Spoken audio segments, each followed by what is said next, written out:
Und nun? Warum haben wir das gemacht? Keine Ahnung, es wird anstrengend. Ich krieg sicher Muskelkater in die Arschbacken. Ich fühle mich richtig geil. Ja. Das war jetzt fast wie Stretching.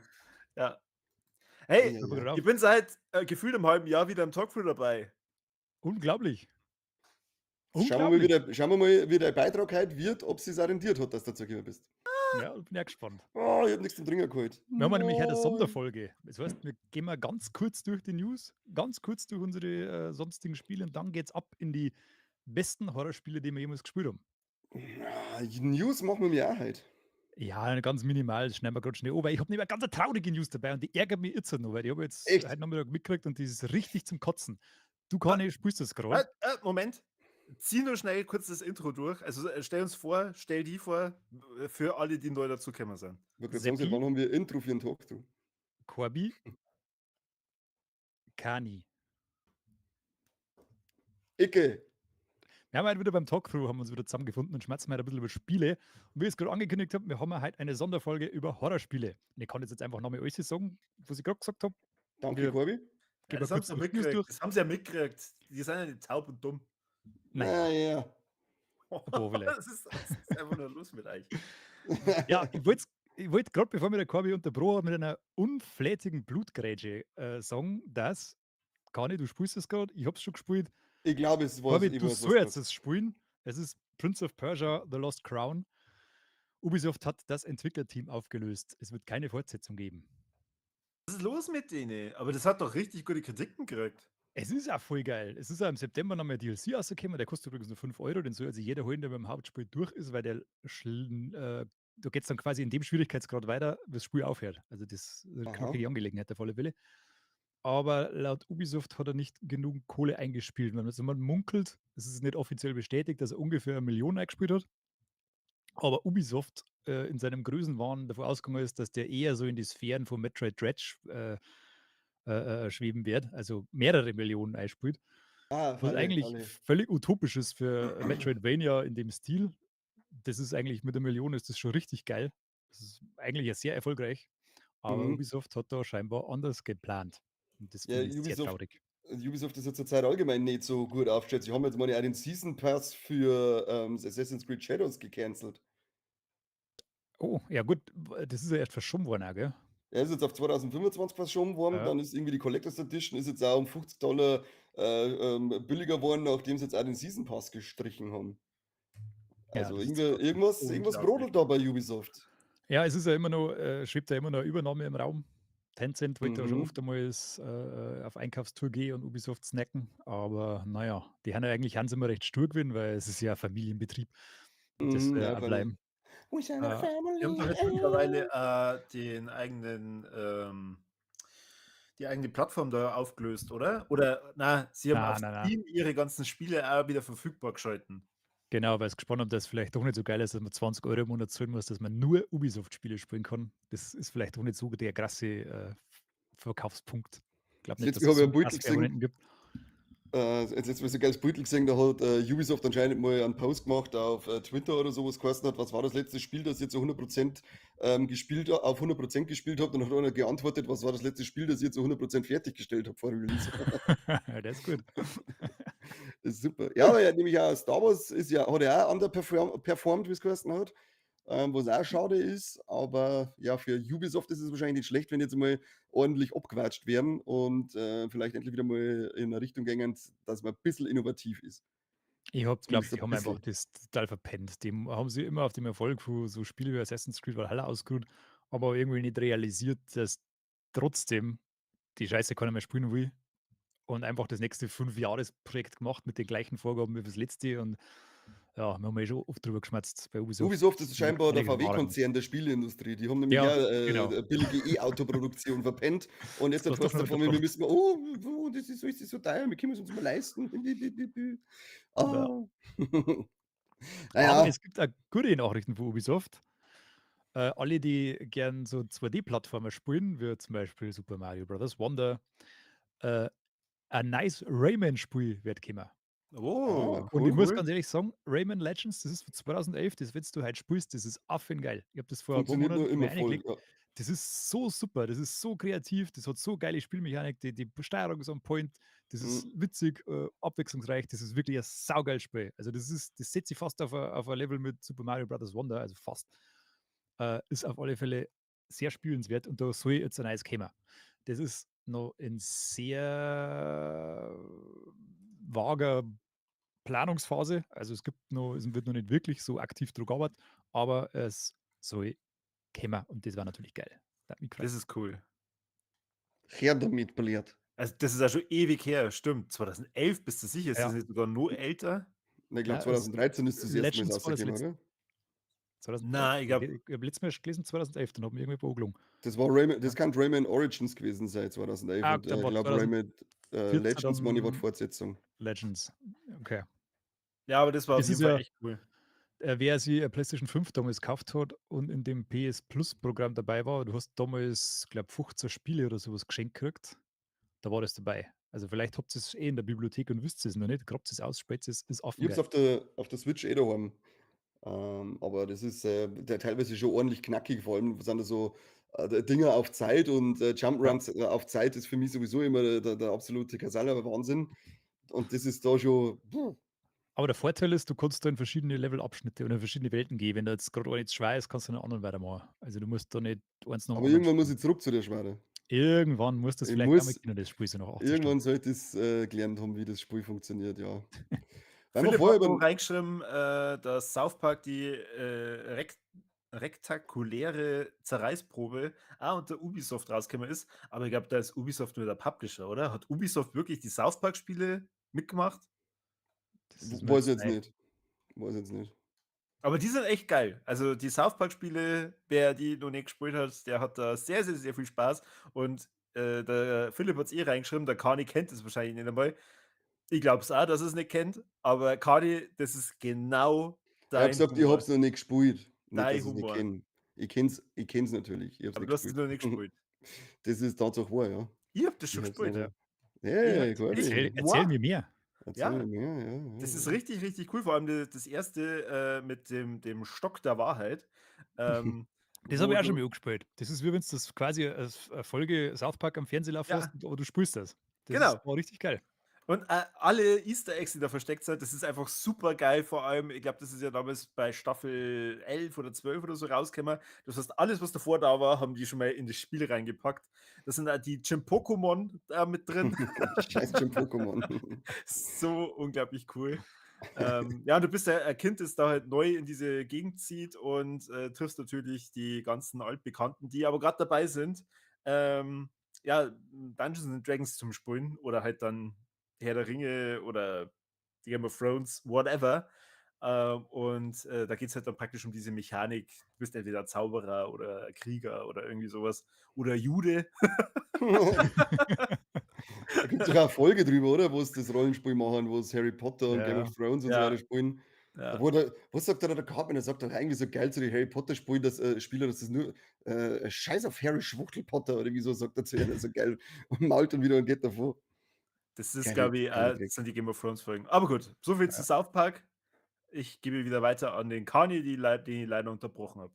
Der blanke Horror ist ja wieder für, Kill the Justice League entstanden. Habt ihr's mitgekriegt, dass die dritte Season losgegangen ist am 1. Oktober und, der 24 Stunden Spitzenpeak waren 248 Steam-Spieler. Oh leck, das ist der Tod, gell? Ich glaube, da werden wir nicht mehr so viel erleben. So viele Staffeln werden wir da wahrscheinlich nicht mehr kriegen. Na, das glaube ich auch nicht. Oleg. Das ist 'n richtiger Fuckfinger ins Gesicht, Ist es mit neuen auf alle Fälle. Content dann? Keine Ahnung, ich habe mich mit dem Ding Normal, überhaupt ja. nicht mehr auseinandergesetzt. Ich habe dann nur diese, Schlagzeile gelesen und habe mir gedacht, ich habe gar nicht gewusst, dass es nur läuft. Boah, ist das bitter. Stell dir mal vor, du bist ein Entwickler und, hast irgendwie voll dein Herzblut da in irgend 'ne Geschichte reingesteckt und dann spielt das vielleicht 200 Leute. Ja, das ist bitter. 248, gell? Ah, 248. dann ist alles okay. Dann ist alles okay. Und weil wir vorher hat jemals irgendjemand wir haben ja vorher noch 'n Kassettenschmerz gemacht, da haben wir ja das Thema Netflix gehabt. Netflix, schließt sein Triple-A Gaming Studio. Was für 'n Triple-A Gaming Studio hat Netflix gehabt? Ich bin da leider überhaupt nicht, im Thema drin. Seppi, weißt du da mehr? Ich weiß, dass die vor 2 Jahren groß auf der Gamescom waren, mit ganz Mhm. viel Riesenstände, Ich war auch mit aber einem riesen Ständer dort. ich weiß nicht, was die da gemeint haben, dass sie jetzt machen. Keine Ahnung. Die machen dann Vor so allem, Offensichtliches hat's Handy-Games nicht mit auf hingehauen. Browser und Handy-Games machen die doch, oder? ich habe Ja, keinen das schon, Plan. aber im AAA-Bereich weiß ich überhaupt nicht, was die gerade gemacht hätten. Vielleicht das Squid Game-Spiel oder so. Das ist ja immer noch, soll ja immer noch kommen. Kann freut sich schon. Wie die Sau. Vor allem, weil jetzt der David Fincher anscheinend eine Quid Game Serie nur macht, mit in Amerika angesiedelt dann oder so. Ja, das brauchen wir. Ah, okay. Immer eine amerikanische Version davon. Das ist ganz wichtig. Sonst existiert sie ja nicht wirklich. Das weißt du. Ja. Sonst darf es nicht Eben, erfolgreich sein. eben. Ja, vielleicht ist das ja der Grund, warum sie das AAA-Studio schließen, da es nie ein AAA-Studiospiel von Netflix gegeben hat. Das kann gut sein. Wahrscheinlich haben sie 2, 3 in Bearbeitung gehabt und alles ist irgendwie abgesoffen, so auf halbem Wege. Und dann haben sie gedacht, na, Keine Ahnung, ich finde, man sagt doch immer bei Netflix, also bei mir schluckt das halt immer vor mit irgendwelchen Spiele, aber hat jemals ja. irgendein Spiel von dem Zeug da ausprobiert? Das sind ja teilweise einfach nur ganz normale ältere Spiele, die wie Oxenfree oder sowas, das gibt es halt schon ewig. Das ist also ein Adventure-Spiel. Das Mhm, haben sie ja geschnappt. Du kannst ja GTA, die Definitive Edition, glaube ich, kannst du ja auch bei okay. Netflix spielen. Die haben sie auch drin. Also die haben ja eigentlich eine relativ große Spielebibliothek. Wenn du so ältere Spiele spielen möchtest, kannst du das schon mal machen, aber ich weiß nicht, das ist jetzt auch nicht so meine Anlaufstelle zum Na, Spielen. eben, da Überhaupt denke ich nicht. gar nicht dran. Wenn ich da Na, draufklicke, dann möchte ich eigentlich einen Film oder eine Serie gucken. ja. Ja, Ist ja genau. mit Amazon das Gleiche, über 'n Fire Stick oder so kannst du ja auch spielen. Tut ja auch kein Mensch. Ja gut, bei Amazon ist es natürlich dann schon noch mal ein bisschen anders, weil die ja so extrem vielseitig unterwegs sind. Ich ist jetzt ein Ähm, Center Shock nebenbei. ja, Mhm. viel Glück. Das ist Greedy Spider, war auch in der Fright Oh. Nights Tüte drin. Okay, okay. Was haben wir denn sonst so zu Gaming News? Weil ich bin natürlich ganz heiß, über gruselige Spiele zum Reden. Ja, für die Ja, kommt ein riesiges AAA Avatar The Last Airbender RPG. wow. Ja Gott, das ist auch. Entschuldigung, aber also ich verstehe mittlerweile, warum man Avatar The Last Airbender so gern mag. Also ich finde es Boah. selber auch cool, aber warum die jetzt da Der läuft FSC ganz rot drauf. oben, Erdbeere. Erdbeere. Leck mir im Arschloch. Ah, leck. Greedy I Spider ist echt mies. Okay. Puh, Oh puh. Mann. So, Verstehe. Ich hab's nicht so super, gut in Erinnerung. super News. Seppi, was haben wir sonst noch? Ich habe ansonsten keine News mitgenommen, weil mir aufs Horror oh Gott! Wir könnten mal wieder Ja, Unboxing okay. machen, hätte ich vorgeschlagen, aber das machen wir heute nicht. Mhm. Also, ich habe Ich jetzt das mag, grad gesehen gehabt, Nintendo hat 'n Wecker rausgebracht für mhm. 109 € oder so? Nein, 100 Euro.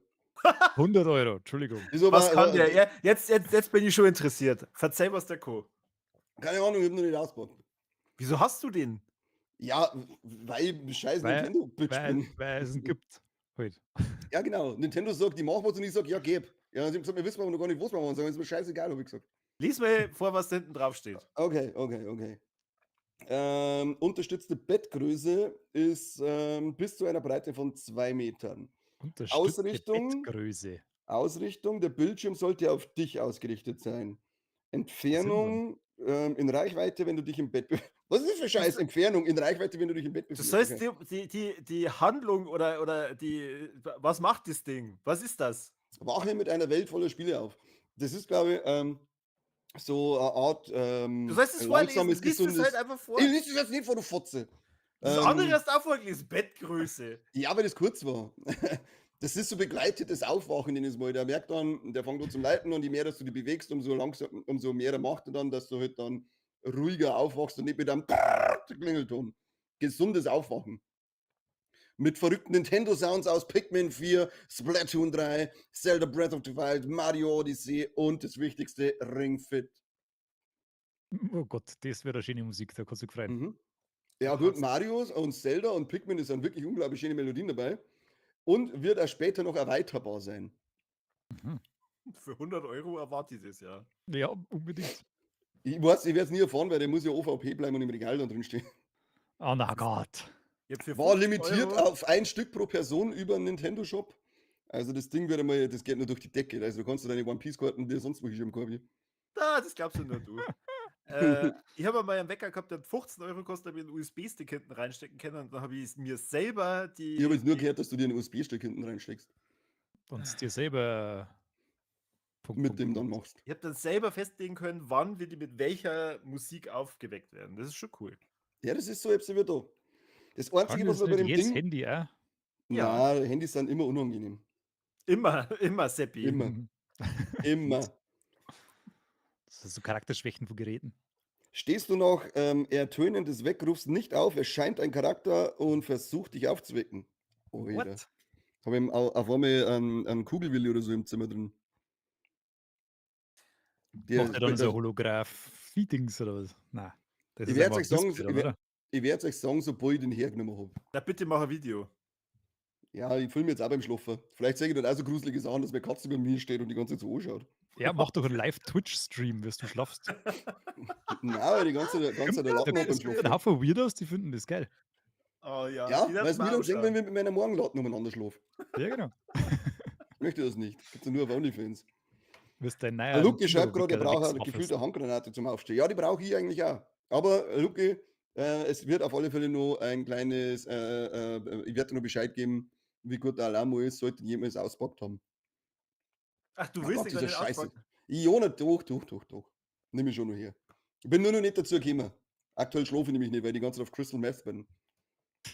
Crystal Meth, oder wie das Heißt, ist, oder so Crystal Meth, sowas. Weil ich hab, also seit der stundenlang Legalisierung, Livestreamen seit der Legalisierung habe ich einmal gekifft und jetzt bin ich schwer drogenabhängig. Genauso wie sie es prophezeit haben. Jeder. Das ganze Dorf, keiner geht mehr in die Arbeit, weil es alle immer nur grasen. Irre. Überall liegen Schwarze, der faule Cent auf der Straße miteinander, weil sie Ja. alle ausfallen. Ganz crazy, ganz Die crazy. Marihuana-Hölle Alter, ist über uns reingebrochen. Marihuana. Wie kann denn das hier, das lustige Gaming-Format so ausarten? Ja, Stimmt, das, wir reden also, aber ganz schön rundum über die eigentliche das Thema. sind immer so spontane Sachen, Interessiert das euch, schreibst du so. was ich in letzter Zeit so gezockt habe? Überhaupt nicht. Kein Nein. Stück. Ganz klares Nein. Wenn es nämlich nicht das Spiel ist mit dem Naughty Raccoon, interessiert es mich nicht. Hau aus, Kobi. Komm. Verzeih's halt nicht. Jetzt schon, wenn du Gast bist, dann verzeih. Ja, ich habe verschiedene neue Spiele angezockt, und zwar jeweils eine Stunde, dann habe ich es wieder weggelegt. Was Oh, lauter das Mist, geht oder dem wie? oder? Na, ich habe Space Marines 2 habe ich angezockt. Und es hat mir überhaupt keinen Spaß gemacht. Das war Wieso? es war in der ersten Woche und ich habe jetzt mittlerweile schon gelesen, es gab ein Update, das die Schwierigkeit tatsächlich auf ein normales Level runterschraubt. Das ist doch von Haus aus Piss einfach. Du musst ja nur Na, ballern und hauen. na, eben nicht. Habe ich auch gedacht. Komm, ist so scheiße. Ja, hahaha, da komme ich scheiße. Aber Haben deine Freunde keine Zeit gehabt, dass sie es durchspielen? wenn dieses Spiel nicht in meinem Tempo die Schwierigkeitsstufe entsprechend regulieren kann, aber wenn ich sogar dann von normal auf leicht runtergehe und ich stirb trotzdem die ganze Zeit, dann macht mir das halt einfach auch keinen Spaß. Und das war ein Level 2. Und ja, keine Ahnung, das war mir zu stumpf. Dann bin ich auf das Black Myth Zu gegangen. stumpf ist jetzt auf einmal, weil ich nicht kann, jetzt ist stumpf, mit jetzt dem- spielst du wieder. Da bin ich auf Ja. dieses Black Myth mit dem Jetzt bin ich Affencharakter gespannt. gegangen. Ach, das Da- Wukong, oder? Ja, da habe Mhm. ich das Intro gespielt und dann habe ich mir gedacht, boah, fuck, da muss ich eigentlich echt aufpassen. Dann habe ich mir gedacht, das hebe ich mal nur auf und spiele das anders mal. Und dann habe ich angefangen mit, haltet euch fest, Digimon World Next Order. Wenn die das jetzt, wenn die das jetzt gehalten hat, wenn du die zwei von den besten Spiele, die letzten Monat rausgekommen haben, weggeklickt hast und dann bist du mit dem Digimon-Scheiß weitergegangen, Ich muss ja dazu sagen, wer ja. Oh, Drogen, Sepp, das ist alles aufgenommen, der kann das gegen dich verwenden. das ist ist ja- gerade zusammengerissen. Wer die letzten Warlex verfolgt hat, ich war ja ziemlich im Digimon-Fieber, also war das ja ersichtlich, warum ich dann die spielen wollte. Und ja, ich habe da jetzt nur 50 Stunden bis jetzt reingesteckt Das geht und habe wirklich viel Spaß gehabt. Aber es ist halt im Endeffekt, du hast ja statt einem Tamagotchi 2 und es ist immer ganz viel Wiederholung. Dann sterben die Viecher, dann musst du es wieder neu hochziehen. Das ist immer so ein Frustding, weil du kippst halt dann dadurch nicht so schnell weiter, wie du gern möchtest. Und bei mir ist es jetzt mittlerweile leider so, dass ein Digimon ist immer auf Mega und der andere ist aber mittlerweile schon gestorben und ist dann irgendwo bei Champion. Ihr wisst ja, wie die Ausbildungsstufen da gehen, oder? Ja.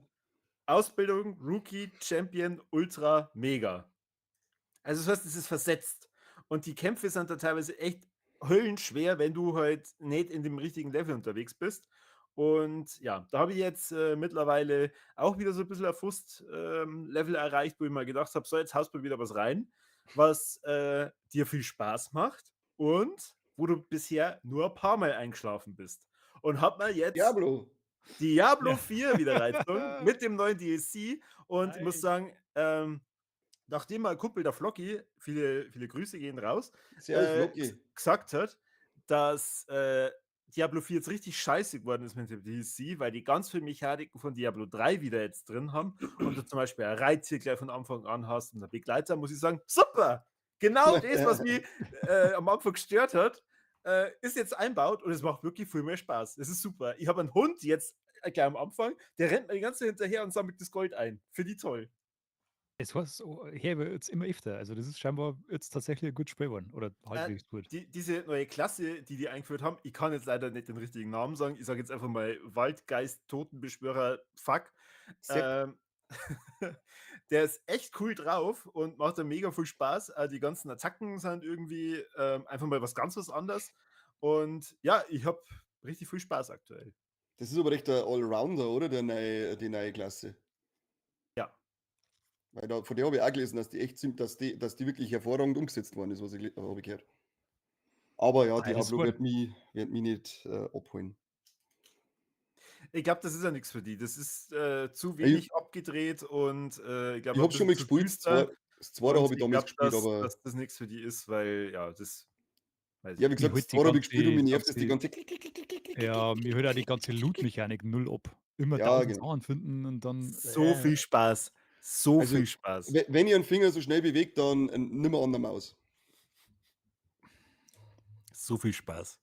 Ja, Ich true bin this. fertig. Ich bin einmal aus der fertig. Habt ihr das eigentlich gehört? Da haben wir schon mal geschmerzt, dass dieses A Quiet Place the Road Ahead kommt, gell? das ist einfach Und rausgekommen. ist schon was draußen. Ja, Das ist ist schon einfach ziemlich. Ziemlich, rausgekommen. Vor mir warst du und Comment spielst. Ja. wow. Das ist wieder mal geil, aber es hat eine geile Option drin. Und zwar kann man, wenn man so mit dem Mikrofon spielt, dass sie das Spiel dann praktisch auf deine Geräusche im Real Life reagiert. Also sie Ja, haben dann das hat praktisch Alien dieses Isolation auch Feature. gehabt und das funktioniert 'n Scheiß. Ja gut, Das aber macht das Spiel Alien einfach kaputt. Isolation ist ja 100 Jahre älter. Vielleicht funktioniert es mittlerweile besser. War zumindest bei dem Spiel ja, eine geile Option, aber ich habe noch nichts gehört, wie das funktioniert, über Contest oder sonst irgendwas gesehen, weil, Und wie das du kann sagst, nicht da vorne ist da. Ja. besonders lang dauern, weil das kostet, glaube ich, auch nur 30 Euro oder so. Mhm. Ähm, also vermute jetzt mal, dass das Ding vielleicht höchstens 8 bis 9 Stunden Spielzeit hat. Aber wir haben ja hier einen Experten dabei. Du kannst uns ja da gern verbessern. Nein, kann ich nicht. Gut, das war's Experten. für heute mit dem Talkcrew. Aber ich kauf dir du a Quiet Place und sag uns dann, wie gut das funktioniert. Ja, Ja. sei der Erste auf der Welt, der das spielt. Sei es, Corby, tu es. Nein, ich bin beschäftigt. Ich habe es gerade gehört, ich habe 4 neue Spiele, die ich alle spielen muss. Au jetzt weg, au jetzt weg. Und wen es interessiert, Shin Megami 5 habe ich durchgespielt. Hey, Oh, wie viel cool. Frankfurt 10 hast du braucht? Haha, hier den. Und Ohren, okay. Und ich werde es aber nicht auf 100% machen, weil ihr müsstet das dann wahrscheinlich nur 6-mal durchspielen und so Ah, toll ist das Spiel am Ende des Tages auch nicht. Ich habe mir jetzt nur gedacht, na, du hast jetzt schon fast 40 Stunden drin, du ziehst es jetzt da durch und spielst es wenigstens einmal durch. Und dann, als ich dann gelesen habe, okay, es gibt noch 4 andere Enden, die sich alle am Anfang des Spiels entscheiden, habe ich mir mal oh, gedacht, toll. nein, hier, weg. Das ist voll die Nötigung dazu, dass du es 1000-mal spielst. Was soll das? Ah. Also geht es mir ich habe Dinge jetzt durchgespielt. Star Wars Outlaws ist jetzt fertig und habe mich auch dazu entschieden, dass ich es nicht auf Platin spielen werde, wie ich mal kurz überlegt habe, weil da auch so viele Bullshit-Trophäen einfach dabei sind, wo ich überhaupt keinen Bock mehr drauf habe. Und auch wenn jetzt schon Ubisoft viel, halt. ja, wirklich Ubisoft halt, und was halt auch ein Thema ist, weil ist zwar mittlerweile viel gepatcht worden, ja, Was zum Corby? Beispiel? Mach einen Rückwärtssalto und da schießt dann und schießt also wenn du im Weltraum bist, Weltraumfight hast, mach einen Rückwärtssalto und da schießt dann einen. Schieß auf jemanden und zerstören ihn, ohne dass der letzte Treffer ein Blaster oder Rakete ist. Ja, was soll es denn dann sein? Also, so ein Rahmen, keine Ahnung, ob es irgendwas anderes. Ich habe nur diese 2 Waffenarten auf dem Schiff. Okay. Lauter so Käse wieder. Aber was mein Hauptproblem dabei war, dass das halt ja bekannterweise recht verpackt war. Und jetzt ist es zum Beispiel gibt's, zufallsgenerierte Gleiterrennen auf der Oberfläche. Ich habe 70 Stunden gespielt, damit ich die Story durchspiele und, alles das so sammle. Ich habe jetzt nicht alle Truhen und so gesammelt, aber halt alle Missionen, die es gibt und alle Fähigkeiten und so weiter. Und, es gibt halt eine Fähigkeit, die ich nicht erfüllt haben können, weil da hat's geheißen: „Gewinne 3 Gleiterrennen" und ich habe bei 70 Stunden Spielzeit 2 zufallsgenerierte Gleiterrennen gesehen. Und, bei dem ersten habe ich's nicht umrissen und bin halt einfach weitergefahren. Bei dem zweiten, den habe ich dann provoziert, weil ich habe gewusst, wo man einen, kriegt. Das habe ich dann ungefähr noch mal 'ne Stunde gemacht, dass ich mich zurückgebeamt habe in die Stadt, bin wieder hingerannt, zurückbeamen, hingerannt und dann habe ich gesagt: „Fick dich, dann spiele ich's halt nicht, dann kriege ich die Fähigkeit nicht mehr." Ansonsten hervorragendes Spiel. Also, ich habe es wirklich geliebt. Es macht sau viel Spaß und, ja, das war halt so An Abweichen von der Ubisoft-Formel, weil ich sage: „Ja, das ist doch schon mal 'ne gute Richtung, was du gemacht jetzt." Wenn es jetzt auch noch zu 100% fertig gewesen war, gleich zum Anfang, war es wahrscheinlich ja besser angenommen worden, weil das hat schon einige Probleme gehabt, weil ich habe als ich dann die ganzen Missionen gemacht habe, 3 Missionen hat es mir nicht als erledigt angezeigt, obwohl ich es gemacht habe durch eben einen Bug. Eine Mission hat es mir doppelt angezeigt und dann doppelt nicht erledigt angezeigt durch einen Bug. Oh je. Also es sind schon, es sind nicht wirklich, das sind so Fälle, wo du sagst, na, wenn das, halt, das sind so Kleinigkeiten, die sind einfach dumm. Aber spielerisch, wie gesagt, macht Spaß. Ich finde die Gefechte, es macht nichts. Ich habe es, glaube ich, das letzte Mal mit dem Seppi schon geschmerzt. Es macht nicht wirklich irgendwas neu, aber alles, was macht, finde ich, macht es wirklich hervorragend. Und dass es mich immer bei Laune gehalten hat, ob das jetzt Klettern ist, Erkunden, Erforschen, Rennen fahren, Weltraumschlachten. Das Kartenspiel Sabak ist Weltklasse. Ich hätte gleich geschaut, ob man sich Sabak-Karten irgendwie so kaufen kann und das da zum Daheimspielen gibt es scheinbar noch nicht. Ich habe zumindest noch gar nicht gefunden. Das Das wundert ist mich. richtig. Das ist richtig, richtig geil im Gegensatz zum Witcher-Kartenspiel. Ich weiß jetzt nicht, wie das geheißen hat. Ähm, Ja, weiß schon, aber du was du weißt, meinst, ja. ist das, bin ich da viel besser reingekommen. Du kriegst da kommst da wesentlich schneller zu Karten, mit denen du auch wirklich gut spielen kannst. Weil bei Witcher war das mein Hauptproblem, dass die Karten gehabt haben, die einfach 28 Mal stärker waren als meine immer. Und ich würde es cool finden, wenn wir weiter die Geschichten von Star Wars Outlaws kriegen hätten. Aber es hat ja leider auch ein wenig underperformed. Ja, blöderweise. Gibt Naja, kein DLC oder was? Gar nichts. bisher ist noch nichts, bisher weiß ich nichts. Okay. Aber ich kann's gar Ja, das wäre empfehlen. sie. Also, wer Bock drauf hat, das ist mal abseits von dem ganzen Jedi-Gedöns. Das ist, ziemlich geil. Du bist halt einfach nur so 'ne coole kleine, Gangsterin mit 'm Nix, coolste Viech ever und, ja, mogelst die halt durch 3 Planeten, glaube ich, die's komplett erforschen kannst und am 4. noch, wo's nur die Stadt erforscht. Es sind ja nicht so, ausufernde Open World, Dinger wie bei, Assassin's Creed sonst irgendwie gewesen. Und es ist auch cool, du wirst nicht erschlagen von Icons, wenn du die Karten aufmachst, sondern du musst diese Welt erforschen. Es gibt da nicht 1000 Schnellreiseziele, sondern du musst halt wirklich reisen, erforschen, schauen und, das macht einfach Spaß. Es ist ja nichts mit Knopfdrucker und dann fährt dein Charakter automatisch über die Spielkarten, sondern du musst selber fahren. Oh mein Gott, ich muss selber fahren. Ubisoft-Fans wissen nicht, wovon du sprichst, wie das geht soll. Ja, die Beschwerde habe ich nämlich vom Ubisoft-Fan gleich gehört. „Was? Warum muss ich das selber fahren? Warum fährt der nicht automatisch? Du hast ein Spiel gekauft, dann möchte ich doch selber spielen, ich verstehe es nicht. Du bist doch nicht der Das Corby, ist der seine schlimm. Freund holt zum Spielen lässt." Jetzt halt, hey, ich komme hier nimmer dazu. Also, Ja, das habe ich jetzt beendet, Star Wars Outlaws. Auf so ja, viel wie ich sammeln konnte, keine Platin-Trophäe. Brauchen wir in dem Fall nicht. Geile Sache auf schön. alle Fälle. Wir haben ja Ja, davor schon ja. über, Rocksteady und Suicide Squad gespielt, das ja von Mhm. Rocksteady ist. Und die haben ja auch die begnadete Arkham-Reihe gemacht vorher. Und ich habe 'ne ganz, ganz, ganz geile Zeit gehabt mit dem neuen Arkham-Teil, mit Batman Arkham Shadow. Das ist zwar nur für VR erschienen, aber Weiß umso man nicht. geiler ist es halt auch. Das ist ich sage euch, das ist ein Gedicht. Das ist einfach ein Arkham-Spiel, in dem du drin bist. Das macht so viel Spaß. Das ist wie Arkham Asylum im Prinzip aufgebaut. Du musst Geschichte geht um 'n neuer, Bösewicht, das ist der Red King. Das ist eine Art Kultführer, der irgendwie versucht der möchte die ganze Ordnung stürzen, Polizei und Regierung und so weiter von Gotham City. Und keiner weiß aber wirklich, wer das ist und du musst ihn dann quasi aufspüren. Und das fängt an im Untergrund, in einem Kanalisationssystem, wo du Was? quasi ja, Wahnsinn, wo du den aufspüren musst, schaffst du es natürlich nicht und dann musst irgendwann kommst du aber auf den Trichter, also irgendwie, so 'ne Spur führt ins Gefängnis, und zwar ins Blackgate-Gefängnis und da bist du dann drin, tagsüber als Gefangener und nachts über als Dark Knight und musst quasi diesen Fall aufdecken. Zeitlich verortet ist es zwischen Arkham Asylum und Origins, also bist du ein ziemlich junger Batman. Die Bösewichte haben noch keine Bösewichte. Wird zum Mhm. Beispiel, Harley sag's mir's Quinn? schnell, wie's heißt. Wie heißt's? Harleen Quinzel, glaube ich, heißt normal noch, ja. Harleen Quinzel, ja, genau. Die arbeitet da noch als Psychiaterin. Dann haben wir, was eine ziemlich geile Sache ist, die haben wahnsinnig gute Sprecher und Motion Capture Kandidaten gehabt, unter anderem an Elijah Wood. Also Mhm. das ist top-notch auf alle Fälle und macht, wie gesagt, macht ganz alles richtig. Es sind ja das ganze Kampfsystem ist super in VR übertragen. Du stehst da drin und machst so diese Free-Flow-Kampfmechaniken aus den Arkham-Teile, schwebst du quasi von Gegner zu Gegner mit jedem Schlag, triffst den nächsten und es geht zack auf zack. Bist am Arsch danach, muss ich ganz ehrlich sagen. Schwitzt wie Sau, bist fix und fertig, aber hast einen mega geilen Batman, ja, spielbaren Batman-Comic gehabt im Prinzip. Also jeder, der Meta Quest 3 hat oder Quest 3S, glaube ich, hast du das letzte Mal aufgehabt, soll sich das Spiel unbedingt besorgen. Beziehungsweise momentan gibt es geschenkt, wenn man es so drin kauft. Also macht's das. Ist geil. Wie viel 800 Stunden geht das? Das ist nicht so lang. Es muss aber auch nicht sein. In VR müssen Spiele nicht 50 Stunden haben, weil es das einfach nie spielen wirst, so lang. Es ist, glaube ich, war, glaube ich, so 10 Stunden durch. Du kannst aber auch noch deutlich länger spielen, wenn du wirklich die ganzen Collectibles und Easter Eggs suchen möchtest und da so ein bisschen nebenbei ein bisschen so Nebenaufgaben machen möchtest. Dann 12 bis 14, glaube ich, kannst du es schon ausdehnen. Aber wie gesagt, in so einem VR-Spiel möchtest du eigentlich nicht mehr wie 10 Stunden spielen. Da möchte ich nicht einmal 10 Minuten drin spielen, weil ich hinkotze. Ja, du vielleicht schon.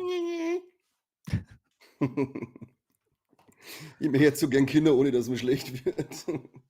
Achso, du Ich weiß kannst ja das überhaupt gar nicht, nicht, oder warum wie? dir schlecht wird. Ja, keine Was, Ahnung, offensichtlich bin vor ich schwer 100 behindert Jahren oder so. irgendein altes Klump aufgehabt, wahrscheinlich. Ja, ein Virtual Boy. Also mir ist das letzte Mal auch schlecht Leck. geworden, als ich es ausprobiert habe, aber da habe ich einen Weil du Mordskater gehabt. besoffen warst. Ja, da habe ich einen Mordskater gehabt.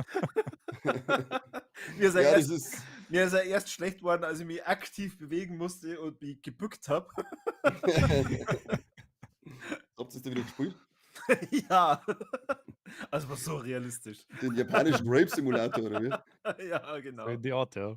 Ja, okay. Na, aber es war cool. Ich habe was aus einer Kiste ausgepackt und habe dann ich habe nicht direkt zugehört, was ich jetzt eigentlich genau machen muss und habe einfach mal alles aus der Kiste raus und schmeiße eins so nach links in das Bett. Also ich habe gedacht, ich schmeiße es auf das Bett vom Seppi drauf. Es ist natürlich runtergefallen unter das Bett. Und dann sagt der Seppi zu mir, ja, ich muss das wieder aufheben. Das ging halt nicht. Ich habe das Spiel dadurch kaputt gemacht. Wir nochmal neu starten müssen. Das hört sich Ja. irgendwie bizarr, wenn du heißt, du dir ist schlecht geworden, als du gebuckt hast, du hast den Seppi, was hat das Bett da, wo habt ihr da gespielt, was ist da passiert? Im Fright Nights In haben einem wir das gespielt. Hotelzimmer. Im Hotelzimmer. Oh, im genau. Hotelzimmer auch noch, alles klar. Mike war auch dabei. Wow.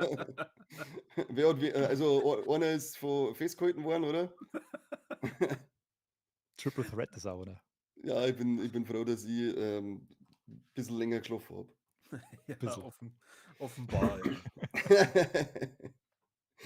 Was soll ich machen? Was Ja. soll ich machen? Hey, sind Jetzt eigentlich auf die alle Dinger Fälle die schon? Fright Nights Folge, oder der Kani jeden Film analysiert, ausnahmslos.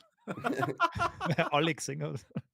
Jetzt fährt's mal alles zu Spaß. Es ist so geil, wie der Mike dann sagt, so, den nächsten Film, den erklärt der Kani. Ja. Und dann Ja, bester Witz. So viel gelacht haben wir, meist so viel gelacht haben wir, garantiert. So was. Da zerreißt die. ich hab Da schon gedacht. zerreißt die. Ja, du Ja, schon, du bist jetzt aber auch. humorbehindert. Und du auch. Habt ihr, Seppi, weißt du, ob die komischen Halloween und Ash vs. Evil Dead Spiele schon draußen sind? Diese Side-Scroller-Dinger da? Keine Ahnung. Nichts Die von schauen voll geil aus. Die sind also wie Turtles, werde ich schon fast behaupten, so zeichnet. Und du rennst dann entweder als Bruce Campbell, Ash Williams in dem Fall, oder eben als Michael Myers durch und ist wie so ein Side-Scroller Jump-Run-Ding, wie Mario früher. Also die schaut ziemlich witzig aus. Kommt anscheinend auf alle gängigen Konsolen raus. Muss ich unbedingt haben. Das ist genau mein Ding. Hey, Freu mich ja, drauf. voll. Ich habe das Ding gezeigt gesehen und gedacht, geil, will ich haben. Will ich Aber haben. da ist jetzt leider kein Release dabei gestanden. Das ist traurig. Das ist very traurig. Wie Seppi, langsam was hast du sonst so gespielt?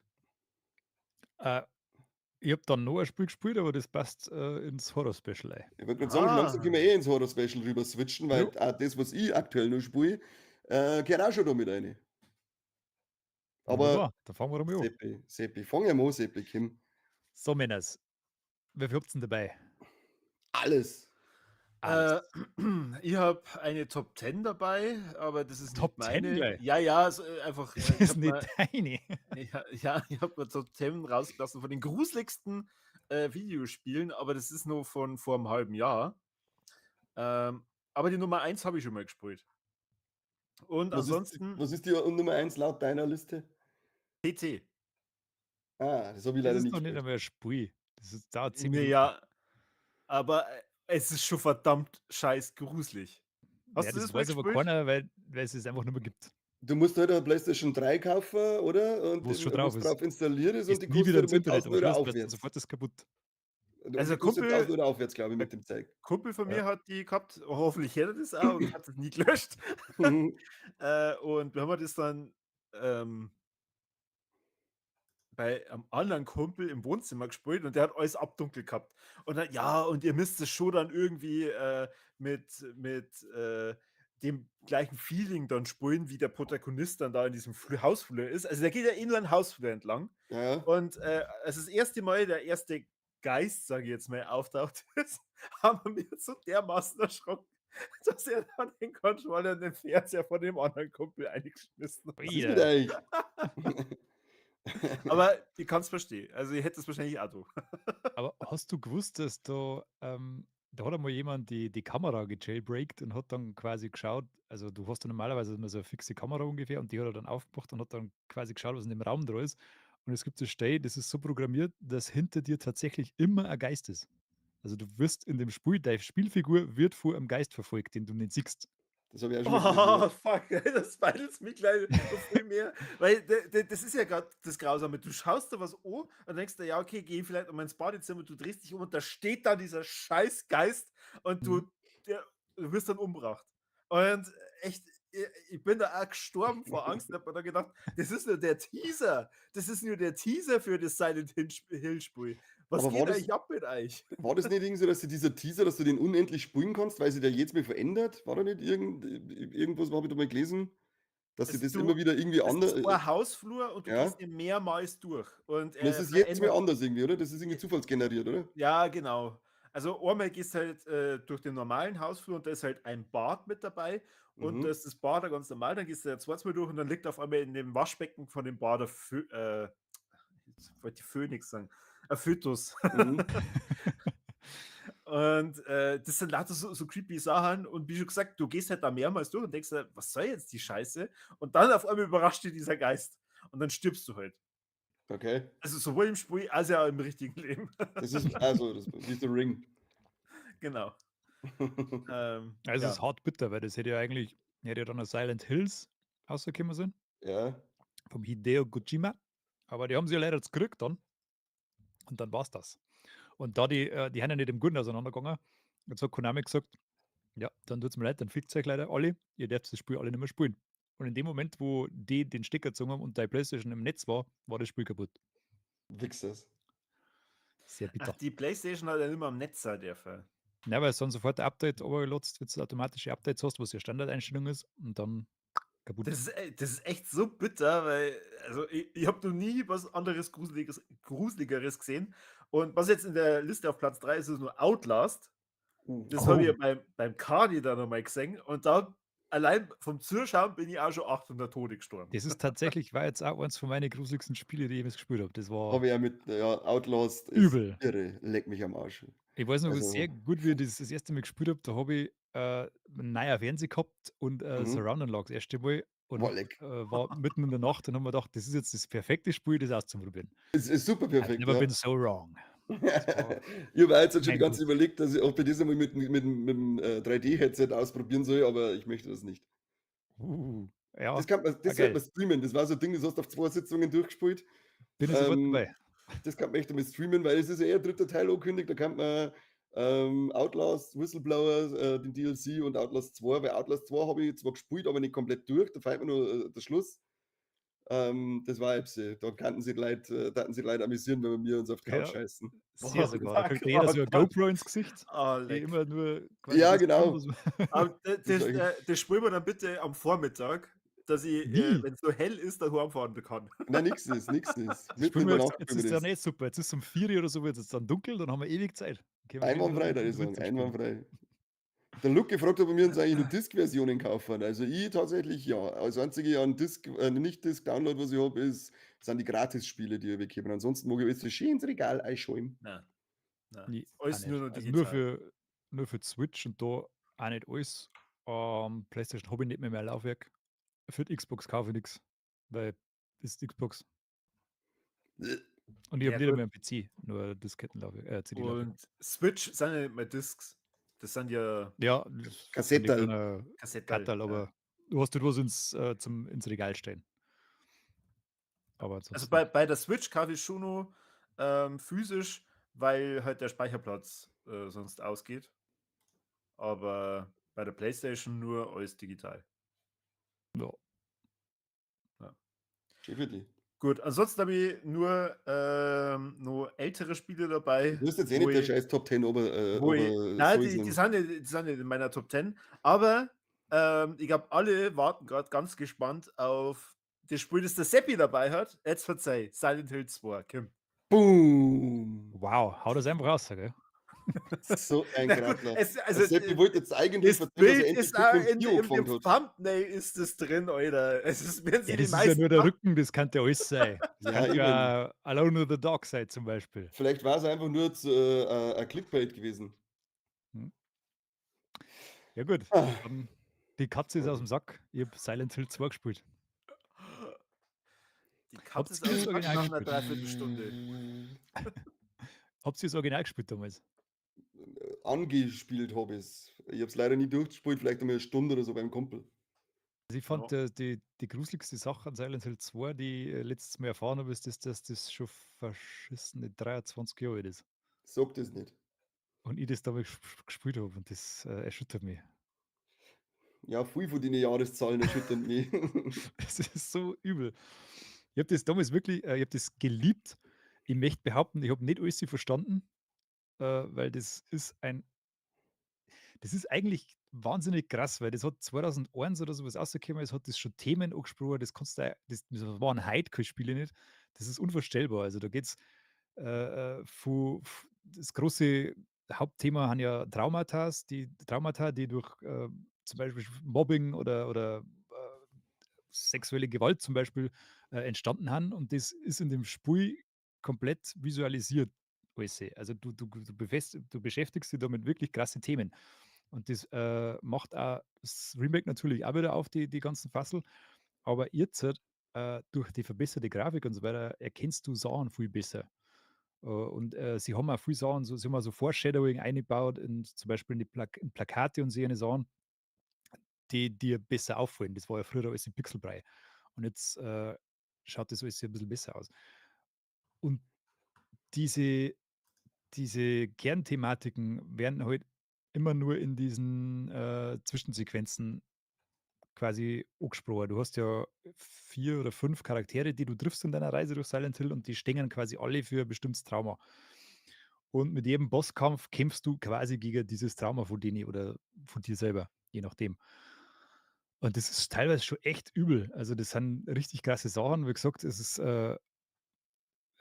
vor allem das Thema sexuelle Gewalt und so weiter, wenn du dann gegen so einen Boss spielst, der quasi darstellt, wie ein Vater sein Kind missbraucht, ist halt einfach heftig. Also, das sind richtig üble Sachen. Ähm, grafisch, wie Carl schon angesprochen hat, ist das Ding eine Wucht. Also, das hebt das auf ein ganz anderes Level. Es ist nicht absolutes Triple-A Höchstniveau. Also, das siehst du an ein paar Stellen, dass nicht ganz so super toll ist. War wahrscheinlich so 'ne Budgetsache von Konami, dass die gesagt haben, bis daher dahin und nicht weiter. Aber insgesamt, richtig geil. Also, die haben den ganzen Artstyle super eingefangen und modernisiert. Du, dieses Silent Hill-Gefühl, das tropft aus jeder Wand. Das ist ganz krass. Allein schon der Einstieg ist ich weiß nicht, vielleicht kennt ihr den Einstieg, der ist relativ ikonisch, wo quasi der James in so einer Raststätte drinsteht und dann, mit dem Blick auf Silent Hill den Brief von seiner Frau vorliest, die Mhm. eigentlich auch schon tot ist, aber er mit zum Brief geschrieben hat, dass er nach Silent Hill kommen soll, mehr oder weniger. Das haben sie richtig gut gemacht. Du gehst ja dann von der Raststätte gehst du quasi über 'n Feldweg, in die Stadt rein und mit dem Nebel und alles, das ist irre gut. Also, es saugt dich sofort komplett ins Spiel ein. Die ganze Atmosphäre von Silent Hill ist also, das Remake spielt sich so, wie ich es das Original in Erinnerung gehabt habe. Das ist ganz crazy. Und wenn du dann in Silent Hill drinnen bist, der dichte Nebel und so weiter, das ist auch brutal. Also, du siehst der ist nicht mehr ganz so dicht wie im Original, muss man dazu sagen, aber du siehst halt nicht wirklich weit. Und wenn du dann so ein Schema von so einer creepy Figur siehst, die ja auch alle so ein bisschen, da schwingt immer so 'ne psychosexuelle Note mit bei den Monster. Ja, schau dir die Krankenschwester an. Die Das ist Weird Krankenschwester Boner dann Alert. klar. Ja, aber es gibt ja die komischen, die irgendwie so diese weibliche Beine ausschauen und dann mit so einem komischen Morph-Suit überzogen haben, Mhm. die sich dann auch entsprechend bewegen und komische Geräusche machen, wenn du das niederprügelst. Dann gibt's ja quasi eine Figur, die dann Ja, genauso genau nur so. das Schlimme. Einerseits hat mich voll voll eingezogen, massiv atmosphärisch, saugruselig, dann dieses Geräusch und ich muss sofort an die Trottel denken. Hat mich wieder Echt komplett aus'm jetzt? Spe Also, das ist wirklich so? Ja, es gibt ein paar so Gegner, die wenn's du dann, umwuchst und, du musst immer aufpassen, weil die stehen dann wieder auf, also musst du's am Boden auch noch mal drehen. Was übel ist, der Typ haut auf die Dinger drauf, dass du zuerst einmal denkst: „Alter, nicht so krass.“ Und dann, wenn's du da so quasi den letzten Schlag oder Tritt gibst, macht es hin und wieder genau dieses Geräusch. Das ist ganz schlimm. Das ist schon was tust du mit deinem Ständer? Hm, möchte ich nicht sagen. Okay. Okay. Und, Gegnertypen gibt's leider nicht sehr viel. Ich glaube so 4 oder 5. Einer davon ist ja so dieses kann mitunter der gruseligste sein. Das sind quasi Beine auf Beine, so irgendwie musst du das Mhm. vorstellen. Den kenne ich ja. Und das ist einerseits ist das, sorgt der Charakter also sorgen die Gegner für mit die größten Jumpscares. Andererseits kann das aber auch so ins absurd Lustige abdriften, wie bei Scary Movie, wenn sich der Ghostface versteckt und du siehst die ganze Zeit, wenn er rumläuft. Weil wenn du, im richtigen Moment dastehst und siehst zufällig so aus dem Winkel, wo das Viech da hinten versteckt, schaut das einfach massiv dumm aus. Dann läuft es so mit seinen komischen Haxen so umeinander und versteckt sich dann so vor dir und du kannst dann quasi so zuschauen, wie es neben so einem Fernsehkastel in die Hocke geht und so da sitzt mehr oder weniger. Das schaut dann echt amüsant aus. Geil. Aber, insgesamt ist das große Problem von dem Spiel, dass das Original einfach, weiß ich nicht einmal 10 Stunden dauert hat und das hat jetzt 20 dahin kann. Und das ist halt leider weil sie haben Bloober Team ist das Entwicklerteam, das von Konami die Lizenz gekriegt hat. Die haben quasi die Story nicht anpacken dürfen, haben aber quasi die Vorgabe gehabt, dass das Spiel einen bestimmten Preis haben muss und deswegen auch einen bestimmten Umfang haben muss und haben quasi dann die Areale vergrößern müssen. Das heißt, du gehst erst in Silent Hill spazieren und kommst dann ins erste große Gebäude. Das ist also ein Apartmentkomplex und den erlebst du dann auch noch mal in der Otherworld. Und das ist fast mit jedem Level so. Du musst das komplette Apartmentgebäude durchforsten, musst 'n Haufen Rätsel lösen, die alle so ein bisschen scheiße haben. Also, das ist ganz oft irgendwie so ein Kastel mit 4 Einsätzen und jetzt musst du 4 Dinger finden. Und die haben halt teilweise richtig absurd, die Rätsel. Also, da findest du halt dann den Schlüssel in irgendeinem schleimigen, tiefen Loch, wo er reingreift und dann hat er 'n das ist ganz komisch. Also, das Rätseldesign war im Originalspiel nicht so geil. Äh, aber das ist halt durch das, dass das dann so gestrickt ist, werden halt die Abschnitte zwischen die Sequenzen, die da die Handlung vorantreiben, auch immer länger. Und das macht das Gesamtgefühl halt ein bisschen zag. Weil du hast geile Momente, du hast immer so richtige Horrorspitzen. Es gibt, Abschnitte in dem Spiel, in den Level, da ist der blanke Terror da, das Sounddesign ist gigantisch. Also, du hast da so 'ne Soundwand, so diese industrielle Geräusche teilweise macht. Dann gehst irgendwo an einem Zimmer vorbei und hörst jemanden Schnaufer ganz laut, der nie da ist. Dann klopft's einmal voll an der Tür, jemand eskaliert, du kannst in die Tür nie rein.